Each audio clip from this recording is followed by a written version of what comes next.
Road ম্যাপটা আসলে কখনোই বেশি ওয়াইড করলে আপনি বাংলাদেশে এক্সিকিউট করতে পারবেন না, যেই কারণে 100টা ইকোনমিক জোন 50 বছর পর হতেই পারে, কিন্তু আজকে বসে আমি যদি একই সাথে 100টা করার চেষ্টা করি তাহলে একটা প্রবলেম।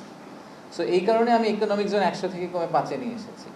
এখানে আমি এইটাই বলছি যে 33,000 একরের যে জায়গাটা অরিজিনালি 2018 সালে প্ল্যান করা হয়েছিল সেটা 33,000ই থাকুক।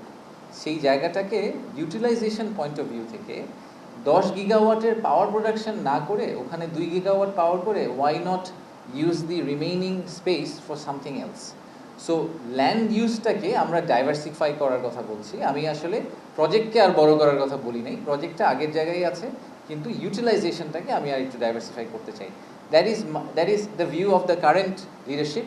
অফকোর্স হতেই পারে আমরা একটা ভিশন দাঁড় করিয়ে দিয়ে চলে যাব, আমি এই জন্যই এটাকে বলেছি এটা living master plan, it can change. Of course ভবিষ্যতে যে লিডার আসবেন উনি যদি মনে করেন না ফিশ প্রসেসিংয়ে বাংলাদেশ আসলে যাওয়ার কোনো দরকার নেই, ফিশিং পিলারটাকে বন্ধ করে দেন, দরকার নেই, এটা ফিশিং নিয়ে আমাদের চিন্তা করা দরকার নেই, আমরা নদীর উপরে থাকি আর ল্যান্ডের উপর থাকি, সমুদ্রে আমাদের যাওয়া দরকার নেই, they can obviously decide what they want to do.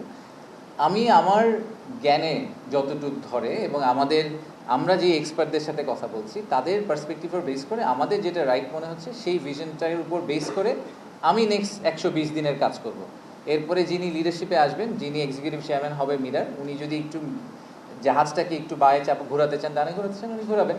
That is how progress evolves. আমি শিওর যে আমি এখন বসে এটা চিন্তাই করতে পারছি না যে 2055 সালে আসলে শিপিং ইন্ডাস্ট্রি কীভাবে কাজ করবে। হয়তো আমাদের এই ধরনের জাহাজই থাকবে না, সব জাহাজ হয়তো আসলে আর মানুষ চালাবে না, কম্পিউটার চালাবে। সো তখন খালি খালি এত টাউনশিপ করে কিলাম, এটাও আপনি বলতে পারেন আসলে থিওরিটিক্যালি।